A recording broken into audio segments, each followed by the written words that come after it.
جب مجھے سازش کے تحت 9 اپریل کو جب میں پرائم منسٹر ہاؤس سے نکلا اپنی ڈائری پکڑ کے، تو میرے مخالفین سب کا جنہوں نے سازش کی ان کا خیال تھا کہ اب مٹھائیاں بانٹے گی اور ساری دنیا اس کو برا بھلا کہے گی۔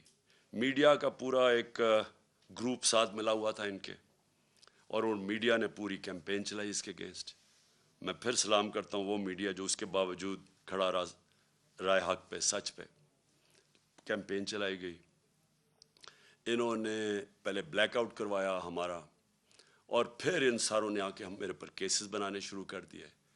ہمیں جو 25 ہم جب ایک پرامن احتجاج کر رہے تھے کہ بیرونی سازش کے تحت ان کو بٹھایا ہے، وہ لوگ 60% کیبنٹ ضمانت پہ۔ شہباز شریف اور اس کا بیٹے کو سزا ہونے لگی تھی FIA کیس میں۔ کبھی کوئی تصور کر سکتا ہے کہ الیکشن کمیشن اجازت دے دے ان لوگوں کو الیکشن لڑنے کی؟ عموماً ساری دنیا میں الیکشن کمیشن، اگر آپ کے اوپر آپ انڈر ٹرائل ہوں، آپ کے اوپر اربوں روپے کے کرپشن کے کیسز ہوں، تو عموماً الیکشن کمیشن کہتی ہے کہ پہلے اپنے آپ کو کلیئر کرو اور پھر آ کے الیکشن لڑو۔ یہاں الیکشن لڑا رہے تھے اپنے آپ کو کلیئر کرنے کے لیے کرپشن سے۔ یہ کبھی دنیا میں ایسے نہیں ہوا کہ آپ پہلے الیکشن لڑیں، آپ اقتدار میں، اور پھر اپنے کیسز ختم کر دیں، یعنی خود ہی ملزم ہی قاضی بن جائے۔ یہ الیکشن کمیشن نے اجازت دی تھی ان کو۔ یہ لوگ آ کے اوپر بیٹھے۔ 25 مئی کو میں کبھی نہیں بھولوں گا، قوم نکلی، ساری قوم نکلی ان کے خلاف، جو انہوں نے یہ ہمارے ملک سے ظلم کیا۔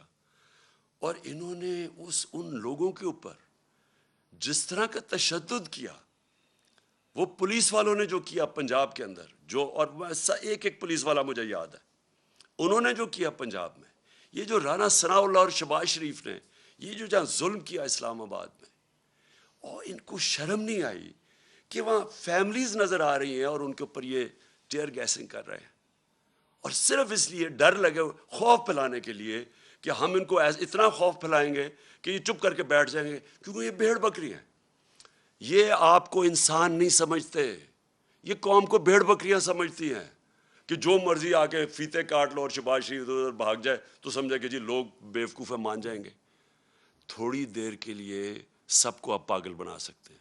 سارا وقت کوئی بھی انسان نہیں آیا جو کہ سب لوگوں کو پاگل بنا سکے، اور یہ واضح ہو گیا جس طرح پبلک نکلی ہے۔ انہوں نے ڈرانے کی کوشش کی، لوگوں نے اپنی جو خوف کا جو بت ہے اس کو توڑ دیا۔ پبلک نکلا ہی باہر، اور پبلک نے ہر چیز، انہوں نے ووٹس پھینکی ہوئی تھی لوگوں کو، فیملی تو ایک فیملی کا ادھر ووٹ ہے دوسرے کا وہاں باہر، یعنی جو انہوں نے یہ الیکشن کمیشن نے حرکت کرنی تھی سب کر دی۔ اس کے باوجود عوام نے ان کو شکست دی۔ اور میں وہ جو 25 مئی کو جو قوم کھڑی ہوئی ہے اس دن، اور جو انہوں نے برداشت کیا اور اس کے بعد بار بار نکلتی رہی ہے، کبھی اتنے بڑے جلسے نہیں ہوئے، اس سے یہ ثابت ہو گیا جو میں آج شروع کی تھی اپنی تقریر، کہ میں اس لیے آج بڑا خوش ہوں کہ میری قوم آج قوم بننے جا رہی ہے۔ لوگ جاگ چکے ہیں، شعور آ گیا، بیداری ہے لوگوں کے اندر۔ اب آپ جو مرضی کر لیں، یہ جو بوتل سے جن نکلا ہے نا شعور کا، اس کو آپ واپس نہیں اب ڈال سکتے۔ جو بھی کوشش کرے گا اب کہ پبلک کے مینڈیٹ کو چوری کرے، کوئی بھی سمجھتا ہے کہ بند کمرے میں فیصلہ کر لیں گے ملک کے مستقبل کا، اب یہ کسی غلط فہمی میں نہ رہے۔ یہ ملک، اب یہ قوم حقیقی آزادی کی طرف چلی گئی ہے۔ یہ جو ساری کیمپین تھی، یہ لوگوں نے اس لیے نہیں کی کہ جی کوئی بائی الیکشن ہو رہا ہے، لوگ اپنی حقیقی آزادی کے لیے نکلے ہوئے تھے۔ جو میں نے آج جب جذبہ دیکھا ہے، 26 سال کی پولیٹکس میں نے کبھی اس قوم میں وہ جذبہ نہیں دیکھا۔ میں نے ایسے نہیں لوگوں کو نکلتے دیکھا۔ اور میں اس لیے کہہ رہا ہوں کہ اب 2 ہی راستے رہ گئے۔ جو بھی اب کوشش کرے گا نا کہ ان کا مینڈیٹ چوری کرنے کے لیے، وہ خود جس طرح یہ انہوں نے شکست ہوئی ہے نون لیگ کو، ان کو شکست ہو جائے گی۔ ایک راستہ ہے اب قوم کا، اور وہ راستہ ہے صاف اور شفاف الیکشنز۔ جو اس کے علاوہ میں بار بار کہہ رہا ہوں، اور میں جب مجھے انہوں نے ہٹایا وہاں سے، جب ہٹانے کی کوشش کر رہے تھے، تو میں نے آپ کو پتا ہے کہ میں نے الیکشنز اناؤنس کر دیے تھے، لیکن پھر وہ ہماری عدالتوں نے اس کو اوور ٹرن کر دیا۔ میں ابھی بھی سمجھتا ہوں کہ ملک کے لیے وہ بہترین فیصلہ تھا۔ اگر سیاسی انتشار پیدا ہی کر دیا تو بیسٹ طریقہ عوام کو فیصلہ کرنے دیں کون کس کو وہ چاہتے ہیں کہ اس ملک کی قیادت کرے. میں ابھی بھی یہ کہہ رہا ہوں، ایک راستہ اس قوم کا صاف اور شفاف الیکشن، اور صاف اور شفاف الیکشن اس الیکشن کمیشن کے اندر نیچے کبھی بھی نہیں ہو سکتا. یہ ایک ملک کی جو سب سے بڑی سیاسی جماعت ہے اس کو کوئی اعتماد ہی اس الیکشن کمیشنر پہ نہیں ہے. بار بار یہ ہمیں ڈسا ہے، بار بار یہ ہمارے خلاف کیا ہے، اور اس نے کھل کے ہمارے اسٹیٹمنٹس دیے ہیں، اور ہمیں پتہ ہے یہ لاہور میں جا کے کن کے قدموں میں بیٹھتا رہتا. میں یہ اس الیکشن کمیشنر کو آج کہوں گا کہ آپ کے پاس راستہ ہے، آپ ریزائن کریں. ایک ہی آپ کے لیے طریقہ ہے. آپ ہو ہی نہیں سکتا کہ جب میچ کھیلنے جا رہے ہیں، دو ٹیمیں ہیں، ایک ٹیم کہتی ہے مجھے امپائر پہ اعتماد ہی نہیں ہے. کرکٹ میں بھی جب ہم میچ کھیلنے جاتے تھے ہم کہتے تھے ایک امپائر پہ اعتماد نہیں، اس امپائر کو ہٹایا جاتا تھا. ہمیں اعتماد ہی نہیں ہے اس کے اوپر، اور یہ ہمارے اوپر مسلط ہوا ہے. اور دوسری چیز جج ہے، یہ امپائر الیکشن کے جج بھی ہے. جج کا کام کر رہے ہیں نا، دو جو کمپیٹ کر رہے ہیں، جج نے فیصلہ کرنا ہے. ہر عدالت کے اندر اگر آپ ایک جج کو سمجھتے ہیں متنازع ہے، وہ ریکیوز کرتا ہے اپنے آپ کو. تو مہربانی کر کے آپ کو ریزائن کرنا چاہیے. ہمیں کوئی آپ کے اوپر کانفیڈنس نہیں ہے، قوم کو آپ کے اوپر کوئی کانفیڈنس نہیں ہے. آپ ایک بائسڈ آدمی ہیں اور آپ ایک پارٹی کے ساتھ بالکل جڑے ہوئے ہیں. اور آپ نے جو سندھ کا بھی الیکشن کروایا اس کا آپ ذرا سندھ کے لوگوں سے پوچھیں، ذرا سروے کروائیں سندھ میں کہ جو لوکل گورنمنٹ کا الیکشن ہوا ہے کیا عوام اس کو تسلیم کرتی ہے. اس لیے میں آخر میں اللہ کا شکر پھر سے کرتا ہوں. اپنے نبی صلی اللہ علیہ وسلم کا ہمارے اوپر نظر ہے، ہم ان کی امت ہیں. میں اپنی عوام کا، خاص طور پہ پھر سے اپنے نوجوانوں کا، اپنی خواتین کا، ان کا سب میں شکر ادا کرتا ہوں، شکریہ ادا کرتا ہوں جس طرح وہ جس تعداد میں نکلے.